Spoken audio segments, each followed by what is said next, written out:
October 24th, 1944, Formosa Strait, 02:13 hours. Black water pressed against the steel hull of USS Tang, like the weight of an entire ocean trying to crush the life out of her.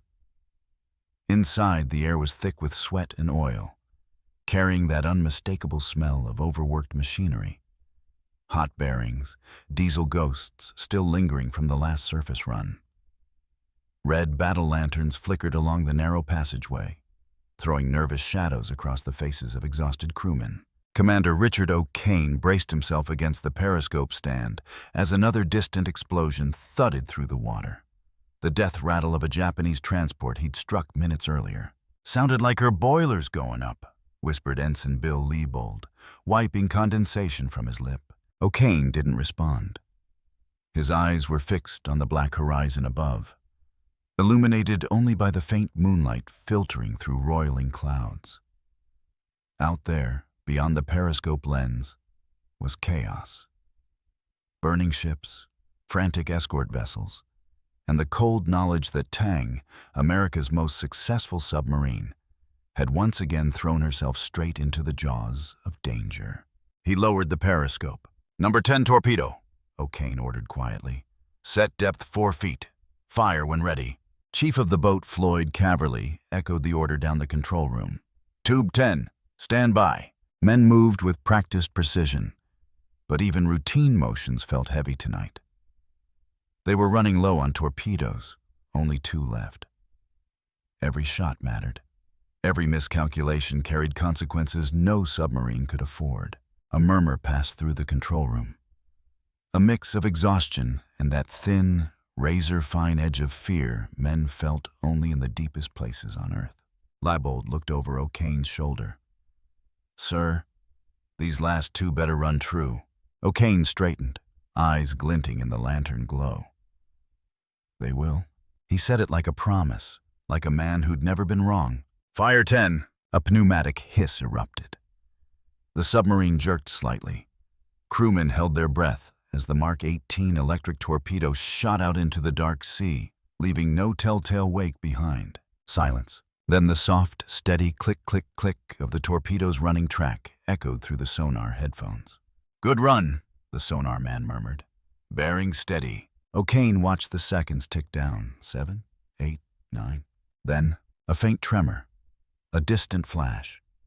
A column of water rising like a ghost through the periscope. Direct hit. A cheer went up, muffled by the steel walls. Even the boat itself seemed to relax, its hull groaning less violently. But the night wasn't over. "Last torpedo," O'Kane ordered. "Tube 9, set for shallow run." Caverly hesitated. "Sir, these Mark 18s have been—" "We fire," O'Kane said flatly. He didn't need to explain. The crippled Japanese transport dead ahead was their last target of opportunity, one that could not be left to radio for help. The crew moved with the grim acceptance of men who understood their job, their risks, and the strange intimacy of combat in the deep. "Tube 9 ready?" "Fire!" The hiss came again, sharper this time, angrier, as if the ocean itself strained to hear its fate. Then the run. Click, click, click. Steady, steady. The sonar man frowned. "Sir, it's veering." O'Kane froze. "Say again?" "It's turning, sir. Circular run." The words punched the air out of the room. Circular run. The nightmare of every submariner. A torpedo gone rogue, looping back like a steel predator hunting its own master. "Left full rudder," O'Kane barked. "All ahead emergency." Engines roared. Men scrambled. The control room erupted into controlled chaos. Coffee mugs clattered to the deck. Metal groaned as the submarine threw itself into a desperate turn. But the torpedo was faster. "Bearing increasing, 90 degrees, 100, closing fast." Leibold stared at O'Kane, eyes wide. "Sir, it's coming right at us." O'Kane didn't blink. "Brace." For a fraction of a heartbeat, nothing existed except the rhythmic click of a charging torpedo and the thunder of the sub's straining engines. Then, a detonation that felt like the earth itself cracking open. The Tang rocked violently. Lights blew out in a burst of sparks. The deck heaved under their feet as men were thrown into bulkheads, instruments, and each other. A choking cloud of diesel smoke filled the compartment as gauges shattered. The shockwave hammered the hull. Bulkheads screamed. Water surged in. The submarine tilted nose down. "Forward compartments flooding!" a voice cried out in the dark. "Battery short. Fire in the maneuvering room." "The stern's hit. We're going down." O'Kane grabbed a handrail, knuckles white with strain. The cascades of red emergency lights flickered over his face. A face carved with disbelief, fury, and the sickening realization that Tang had been killed by her own weapon. The submarine groaned like a dying animal. "Depth is 180 feet and falling," someone shouted. The floor vibrated violently as pipes burst overhead. The hull creaked. Long, slow, terrifying groans. The sound of a coffin being nailed shut by the weight of the sea. Men clawed their way toward ladders, air hoses, anything to keep from sliding deeper into the bow of the stricken submarine. Leibold coughed, wiping blood from his forehead. "Sir, what do we do?" O'Kane steadied himself. Beneath the fear, beneath the chaos, a steel core of command remained. "We fight," he said. "We fight to stay alive." The submarine plunged into the dark, into silence, into death. And yet, unknown to the men trapped inside, USS Tang was about to give birth to one of the most unbelievable survival stories in the entire Pacific War. A story of courage in absolute darkness, of men pushing their bodies past human limits, and of a handful of sailors who would escape a steel tomb resting 180 feet beneath the sea. Some would vanish into the cold Pacific, but some would return from the dead. 19 hours. 180 feet below the surface. The sea wrapped around USS Tang like a fist. The deck canted at a brutal angle, throwing men against the forward bulkheads as the submarine slammed onto the silty bottom.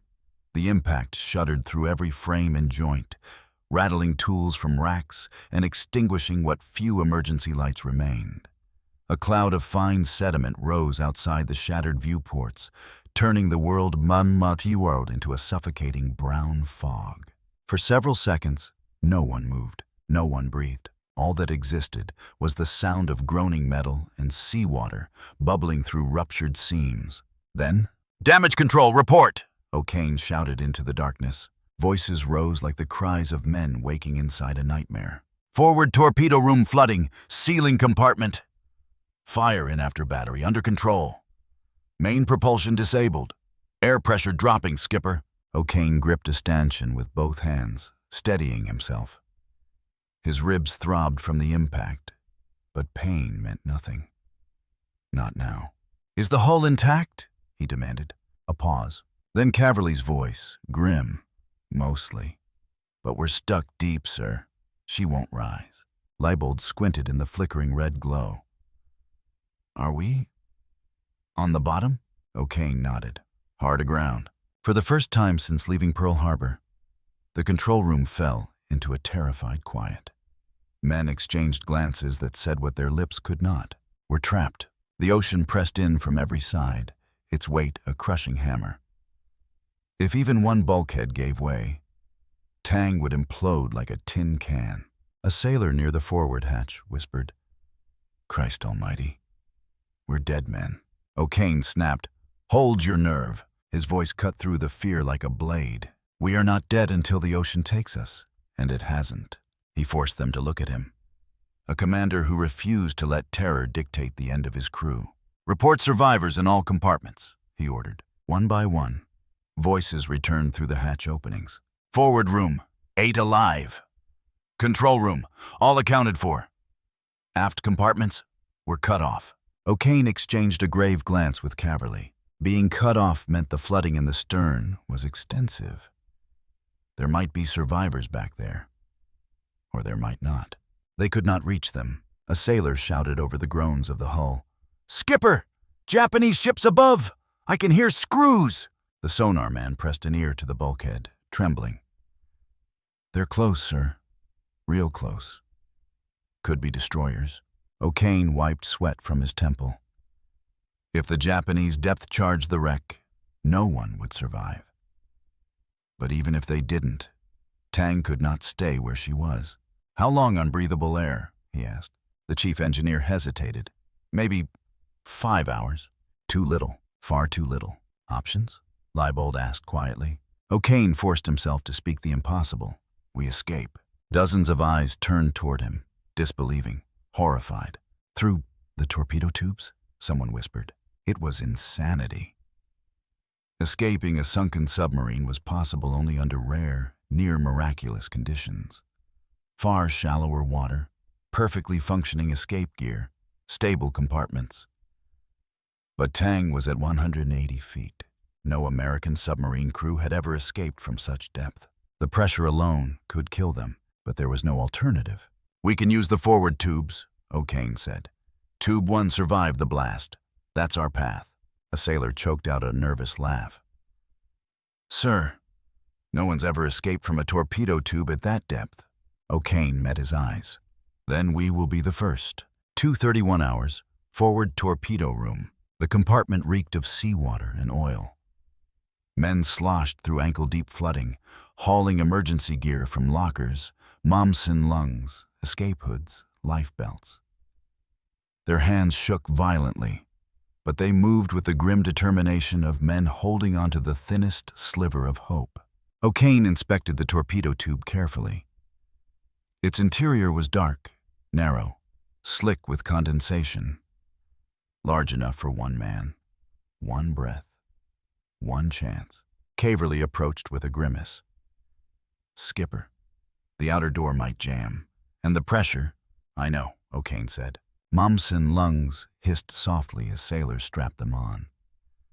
The device, a rubberized breathing apparatus, was primitive, awkward, but their only lifeline. Leibold whispered, "Skipper, are you sure this is possible?" "No," O'Kane said honestly, "but staying here is certain death." The first volunteer stepped forward. Motor machinist's mate Bill Leibold. "Sir," he said quietly, "let me go first."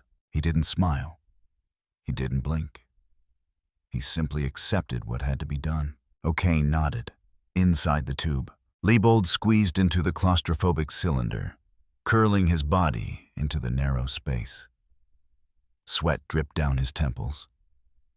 The cold metal pressed against his ribs.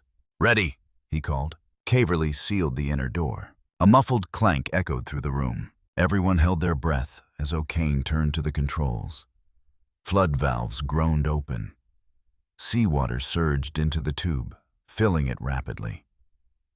The pressure gauge climbed, too fast. The metal groaned. Leibold gritted his teeth, lungs tightening under the crushing weight of the water around him. "Outer door, open!" O'Kane shouted. The mechanism screamed. The lever resisted, the steel strained. "Come on," O'Kane whispered. "Come on." Then, with a thunderous crack, the outer door blew wide. Seawater blasted outward, and Leibold vanished into the black. A dead silence filled the compartment. No one knew if he lived. No one knew if he reached the surface. No one knew if he drowned the moment he left the submarine. Then, someone shouted from the sonar room, "Oil bubbles rising! Air pockets on the surface!" Caverly whispered, "He made it." The impossible had happened. O'Kane took a breath so heavy it shook his whole frame. "Next man," he ordered. This was the only path. A one-at-a-time escape into freezing dark water and 180 feet of pressure that would crush a man who lost control for even a moment. They had no choice. The second man stepped forward, then the third, and with every escape, the submarine grew quieter, emptier, darker. The ocean pressed harder. The hull groaned again, louder this time. A reminder that Tang would not hold much longer. As the next sailor climbed into the torpedo tube, O'Kane placed a hand on the cold metal. "Hold together," he whispered to both the steel and the men behind him, because he knew what waited beyond the tube.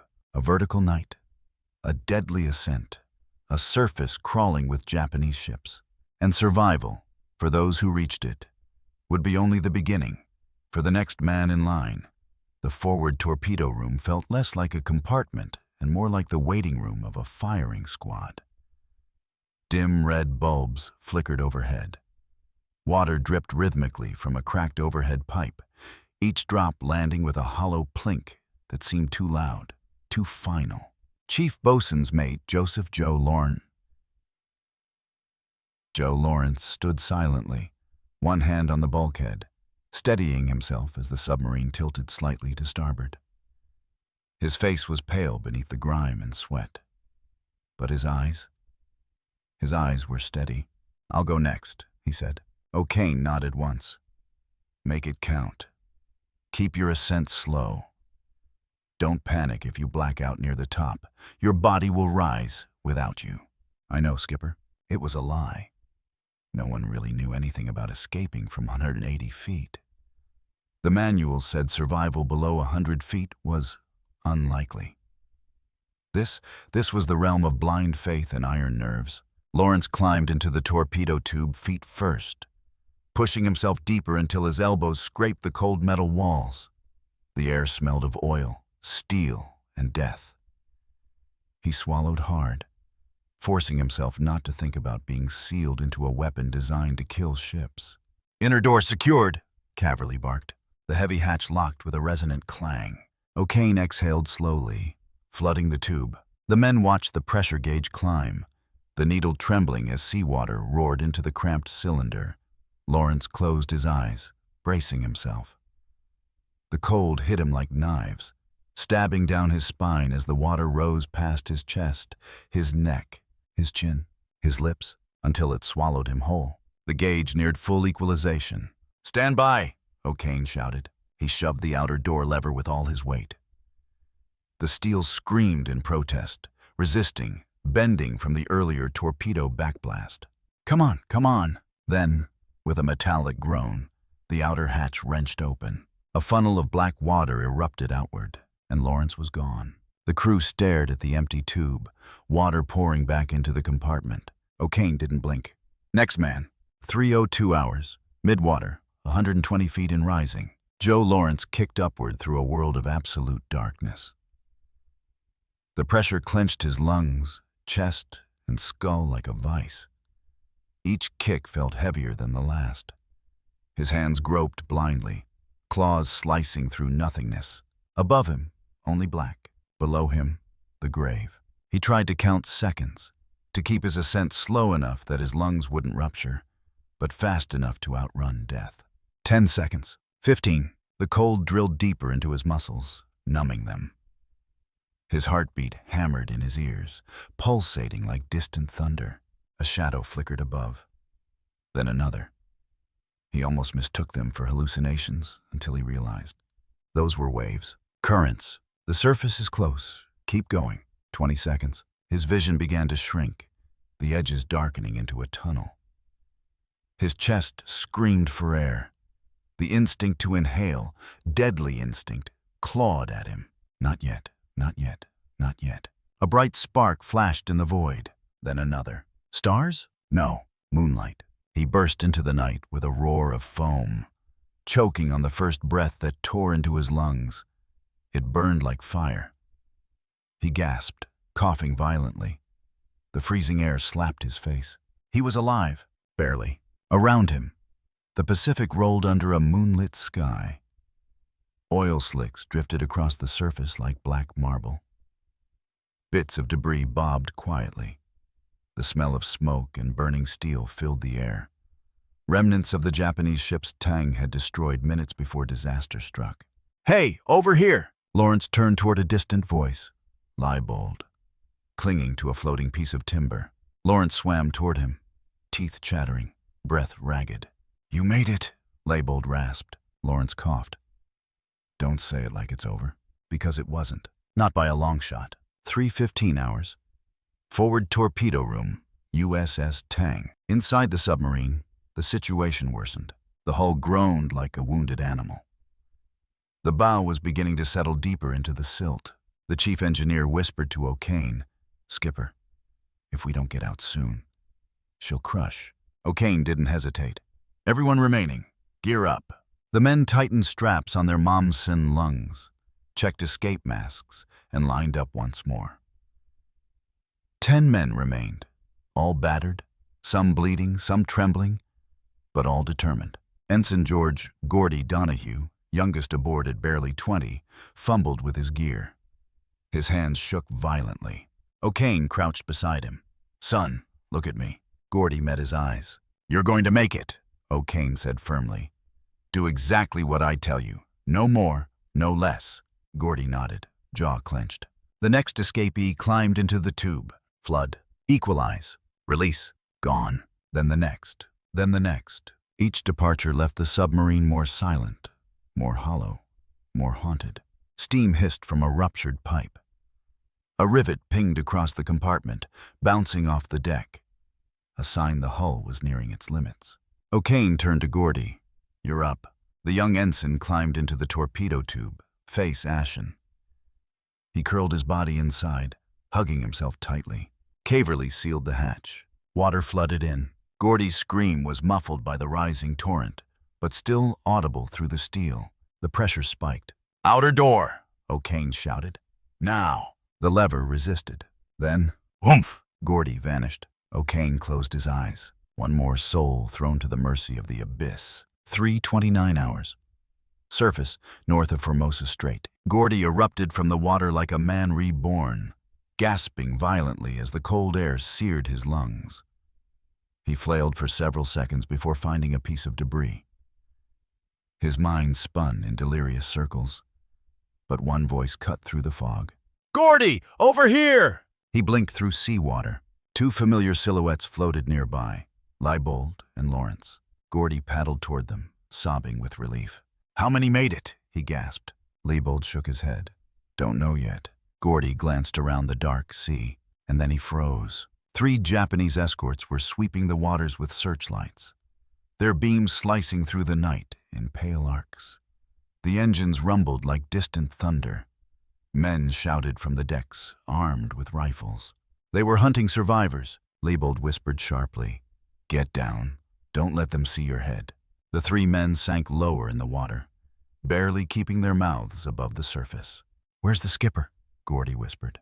But no one answered, because down below, in the submarine's dying hull, O'Kane and the last few survivors still faced their turn in the tube, still trapped, still fighting, still waiting for their chance to rise from the dead. The forward torpedo room groaned again, a deep metallic shudder that vibrated through the deck plates like the exhale of a dying beast. O'Kane steadied himself against the bulkhead. Oil seeped from a ruptured line overhead, dripping down his sleeve in cold, sticky rivulets. Only 4 men remained. 4 men trapped in a steel coffin sinking deeper into darkness. Electrician's mate, James Red Davenport, kicked at a loose piece of decking to wedge it back into place. His red hair was plastered to his forehead with sweat and seawater. His voice shook despite his effort to control it. "Skipper," he said quietly, "the hull's talking to us." A rivet popped with a sharp ping and shot across the compartment like a bullet. O'Kane nodded grimly. "She's reminding us time is short. Red, you're next." Davenport swallowed, then managed a crooked grin. "Always wanted to shoot out of a torpedo tube. Never thought it'd be without the torpedo." Caverly snorted. "Hell of a way to get promoted." They tried to laugh, but it came out thin, strangled. Men trying to find humor at the edge of life. Davenport climbed into the tube slowly, tenderly, like a man entering his own grave. He looked back once. "Skipper, if I don't make it," O'Kane cut him off. "You will. You've kept this boat alive for 7 patrols. Time to keep yourself alive, too." Davenport nodded once, then slid deeper into the hollow darkness. Caverly sealed the inner door. The clang echoed like a hammer blow. Flooding now. Water rushed in. Davenport's muffled voice carried faintly through the steel.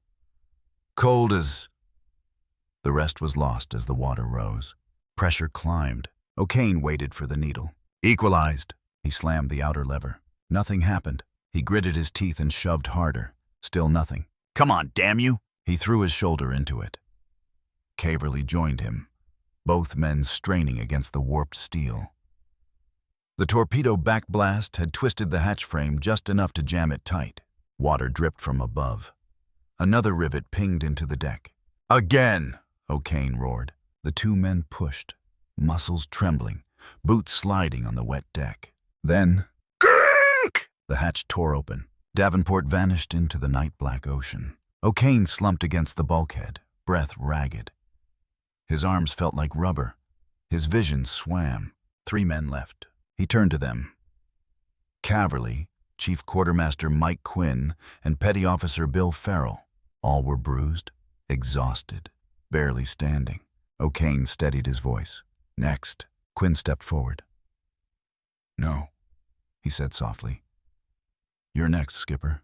O'Kane shook his head. "Captain leaves last." Quinn's gaze hardened. "Captain dies last, you mean? That's not what's happening here." Caverly placed a hand on Quinn's shoulder, then looked at O'Kane. "Sir, he's right." O'Kane stared at them both. These were his men. His brothers. They should have been dead 40 minutes ago. Yet they stood here arguing to save him first. The boat listed again. A shower of rust flakes rained from the overhead. O'Kane's voice dropped. "I won't lead from behind. Quinn, you're next." For a moment, Quinn seemed ready to argue. But then something outside the submarine's hull shifted. A low, groaning rumble, like the earth itself turning over. The pressure was increasing. They were sinking. Quinn swallowed. "Aye, sir." He climbed into the tube without another word. Farrell whispered a short, trembling prayer. Caverly sealed the hatch. "Flooding!" The water roared. O'Kane watched the gauge climb. He clenched his fists to keep his hands from shaking. "Equalized." Caverly grabbed the lever. O'Kane stopped him. "On 3. Caverly nodded. 1, 2, 3! They heaved. The hatch blew open. Quinn shot into the abyss like a silver dart. Silence returned. The compartment creaked ominously. 2 left. Caverly stepped forward, but O'Kane raised a hand. "Farrell's next." Farrell's eyes widened. "Me?" "You're the best swimmer left," O'Kane said. "And the youngest lungs. You go." Farrell's voice cracked. "Skipper, I'm scared." O'Kane placed both hands on his shoulders. "Good. Fear keeps you sharp, but don't let it lead. Let it follow." Farrell nodded shakily and crawled into the tube. The ritual repeated. Shut, flood, equalize, release, gone, which left only 2, Caverly and O'Kane. The submarine groaned again. A horrible low-frequency vibration that rattled every bolt in the room. The hull was compressing. Time was measured in breaths now. Caverly met O'Kane's gaze. "Sir, you have to go." "No." "Skipper, you have a wife and 2 kids, I don't." "That's exactly why you go first," Caverly snapped. "She cannot lose you. Not like this." The words hit O'Kane square in the chest. For the first time tonight, emotion cracked through his steel. He looked at the wrecked compartment. Wires dangling, pipes hissing, floor slick with oil and seawater. This boat had been his life, but these men were his soul. He closed his eyes. "Fine," he whispered. "I'll go."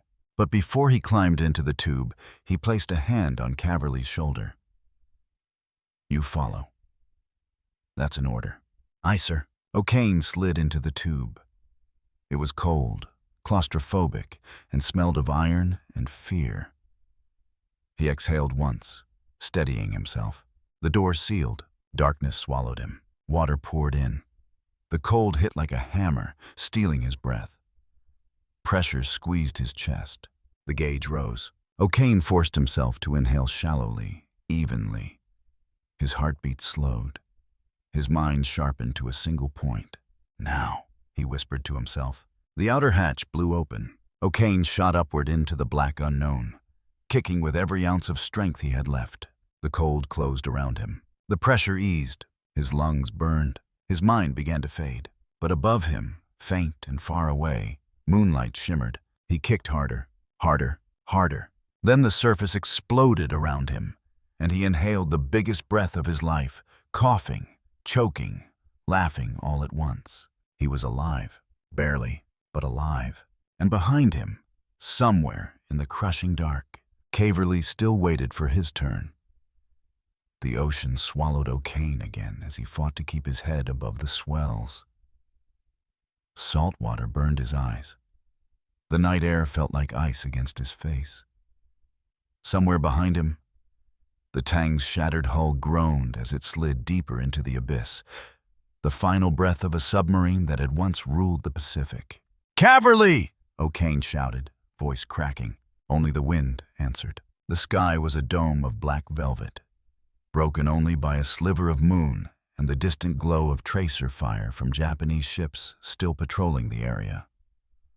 The waters surged beneath him, cold and merciless. The Tang was gone. His men were scattered, but Caverly, the last man below, was still in that steel tomb. O'Kane kicked towards the estimated rise point, gulping air between waves. He counted seconds in his head. He knew how long a man could survive the equalization flood. He knew how long a man could hold his breath at that depth. He also knew the math wasn't on Caverly's side. Then, a soft bump against his leg. He flinched, then realized what it was. A life jacket, inflated, empty. He grabbed it desperately, scanning the waves. A whisper of motion, a ripple, a faint gasp. "Caverly!" he roared. A head broke the surface. Caverly burst from the ocean like a drowning man clawing his way out of hell. O'Kane swam toward him. "I've got you! I've got you! Stay with me!" Caverly coughed violently, spitting seawater. "Skipper!" "Skipper, is that you?" "It's me. You did it. You made it." Caverly laughed, a broken, delirious sound. "I thought I was done for." The hatch, she jammed. Then the water. God, it was so cold. O'Kane shoved the life jacket into his arms. "Breathe. You're out." They clung together, lungs heaving, treading water in the vast dark. One by one, like ghosts emerging from the deep, the others surfaced nearby. Davenport, Quinn, Farrell, all floating in desperate clusters, calling out into the blackness. They had escaped death itself, but their ordeal had only begun. Far off, a Japanese destroyer swept its searchlights across the waves. O'Kane froze as a blinding beam sliced the darkness. "Down," he whispered. "Go under, now." They ducked below the waterline, staying just deep enough to break their silhouettes. Their lungs screamed. Their muscles trembled. But the light passed over them, gliding across the sea, like the eye of a predator searching for survivors to slaughter. Minutes dragged on like hours. The cold seeped into their bones. They surfaced again, gasping, teeth chattering uncontrollably. Farrell whispered, "Sir, are we going to freeze?" "Not if we stay together," O'Kane said. "Form a circle, share heat." They locked arms. Bodies pressed shoulder to shoulder, forming a trembling, floating ring in the Pacific night. Hours passed. The ocean showed no mercy. The sky slowly shifted from black to charcoal to a faint, bruised gray. A new dawn crept over the horizon, and with it came the silhouette of a ship. But it was not American. The Japanese frigate Mikura drifted toward them, its engines idling, its flag snapping sharply in the wind. O'Kane felt every man tense beside him, captured, alive, but at the mercy of the enemy. A rowboat splashed into the water. Japanese sailors rowed toward them, rifles slung over shoulders, expressions carved into stone. As they approached, Quinn whispered through clenched teeth, "Skipper, you know what they do to submarine crews." O'Kane met his gaze. "We stay together. We don't break." The rowboat halted beside them. The sailors barked harsh orders, gesturing with rifles. O'Kane raised his hands. "We surrender. My men are wounded. Help us aboard." One sailor slammed a rifle butt into O'Kane's jaw. The world went white, then red, then black. He felt hands gripping him, dragging him into the boat, his limbs heavy as lead. He heard Farrell cry out. He heard Davenport curse. He heard the thud of blows, the splash of bodies hauled aboard. Then, nothing. He woke in a cargo hold, cramped, bruised, wrists bound. The air reeked of sweat and diesel. Caverly sat beside him, lips split open, one eye swollen shut. "You alive?" Caverly whispered. "Barely." Other voices drifted from the dark. Quinn, Farrell, Davenport, all alive. Against all odds, alive. But captivity would become its own hell. They were beaten during interrogations, denied medical care, starved, marched, threatened with execution, and yet they endured. O'Kane never broke. Caverly never broke. None of them broke, because they had already escaped death in the most impossible way a submariner could. Everything after that, even prison, felt survivable. In September 1945, after Japan's surrender, a U.S. recovery team found them, gaunt, bruised, hollow-eyed, but unbroken. O'Kane stood on trembling legs as a Navy officer saluted him. "Commander Richard O'Kane, USS Tang?" O'Kane nodded, unable to speak. The officer blinked in disbelief. "Sir, we thought you were dead." O'Kane managed a faint, weary smile. "We were." He looked at his men. The gaunt faces, the haunted eyes, the survivors of the impossible. "Then we came back." In the years that followed, the story of Tang's final patrol stunned the world. 5 men, blown to the bottom of the sea, trapped in the wreckage of their own submarine, had crawled through a torpedo tube, escaped from 180 feet underwater, surfaced in enemy-controlled waters, and survived Japanese captivity. It was a miracle of courage, endurance, and sheer human will. Commander O'Kane received the Medal of Honor. His men received every valor award possible. But when asked about the ordeal, O'Kane always gave the same answer. "The real heroes," he said, "were the men who fought beside me." He paused. "And the boat that carried us as far as she could." The USS Tang rests today 180 feet beneath the waters of the Formosa Strait, her hull split, her torpedo doors silent forever. But the men who escaped her tomb left behind a legacy unlike anything else in World War II, a story of sailors who died, then clawed their way back into the world of the living.